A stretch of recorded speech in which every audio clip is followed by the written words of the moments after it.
this probably all comes across to a lot of audiences as you're trying to blame her for running away or whatever. Well, I look at it, you know, you sit by yourself sometimes and you try to say, what did I do wrong? You know, could I have been a better husband? Could I have done this? Could I have done this? I gave her everything. And my way of giving her love was providing for her. You know, like I say, I kept telling people, she wanted a boob job, she got a boob job.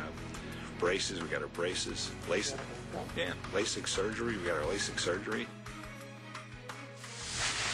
But I don't really mean to be arrogant. It's just like I call it a dominance. And being a police sergeant, a policeman for 33 years, you have to develop that certain amount of callousness, and I don't even call it arrogant.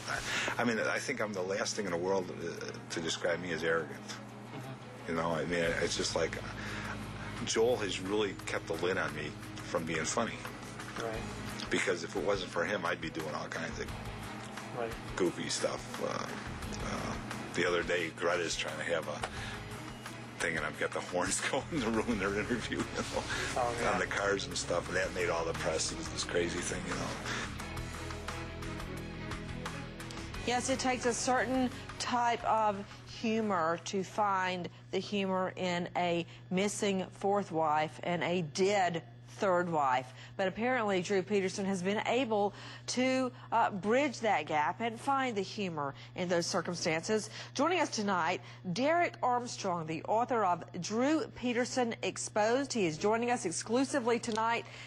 Here is his book. He has hours of audio tapes of Drew Peterson, and we learn that related to Stacy Peterson, Drew Peterson took a polygraph and flunked. He missed half the questions. He was deceptive on half the questions. Is that true, Mr. Armstrong?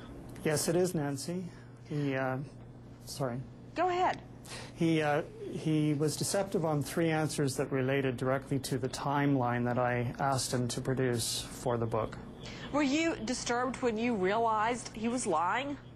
Yes, and that was the reason I asked him to take the polygraph before I would even consider interviewing him and writing the book. How did you meet Peterson to start with? Who contacted who? I contacted Selig, his publicist, when I heard he was shopping a book. I'm in Canada, so the offer I made to him was, I'll write an impartial book. But he had no luck getting an author interested, and I came along, I suppose, at the right time. What questions showed him to be deceptive related to Stacy Peterson? The first question related directly to the timeline. He said that the only time he saw Stacy on the morning of October 28th was when he came home from the police department. He said hello to her, and then he went to sleep and never saw her again. That was a deceptive answer that he gave. And, sir, with me, everyone, Derek Armstrong, the author of Drew Peterson Exposed. He's got hours and hours of audio tape with Peterson. What is significant about the timeline that Peterson gave you? Well, I don't think anyone's had a timeline from him before. I'm sure he gave one to the police. I'm not privy to that. But in the media, he hasn't given a full timeline. I insisted on it for the book, and I used that to construct the polygraph questions. To Mark Smith, polygraph expert with New Jersey polygraphists. Mr. Smith, we always hear stories about people that can believe they can beat a polygraph. What would throw a polygraph off? Well, you can create movements and put artifacts, as we call them, on the charts, but that's not going to clear you. That may make the charts unable to be scored and result determined, but it's certainly not going to clear you. To our lawyers, Ray Giudice, Mickey Sherman, everyone, we're taking your calls. Ray Giudice, all these hours and hours of him on audio tape will come in to evidence. No, very likely. I just can't believe his lawyer allowed him to do this in a not-for-profit situation especially. This is a terrible tactical mistake. What about it, Sherman? Well, here's my question, Mr. Armstrong. Is he sharing in the profits, yes or no? Is he? Derek Armstrong, did he make any money off this book? No. Basically, what? No piece of this at all? Go ahead. He's getting no piece of it. His interest in this is to tell his story. My sense of it is that he likes celebrity. You know how he likes to be in the media. I think he wants a book. I think eventually he wants a movie. That's what I think is at the bottom of his motivation. Did he ever show any remorse over the disappearance of his fourth wife or the death of his third wife? No.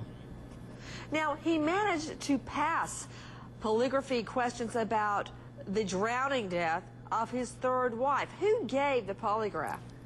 The polygraph examiner was the Lima Court in Illinois. He's been licensed for 34 years. I checked his credentials. He's a good polygraph examiner. He didn't have an explanation for why he passed that one. I tried to get to the root of that. He just said, as far as I'm concerned, it was conclusive, and he passed it. To Mike Brooks, what do you make of it? You know, Nancy, I think polygraphs are a great investigative tool. I talk about them all the time. I've used them in cases I've worked with when I was at the FBI. But, you know, they're an investigative tool. They're not admissible in court. So, you know, does he have a personality disorder?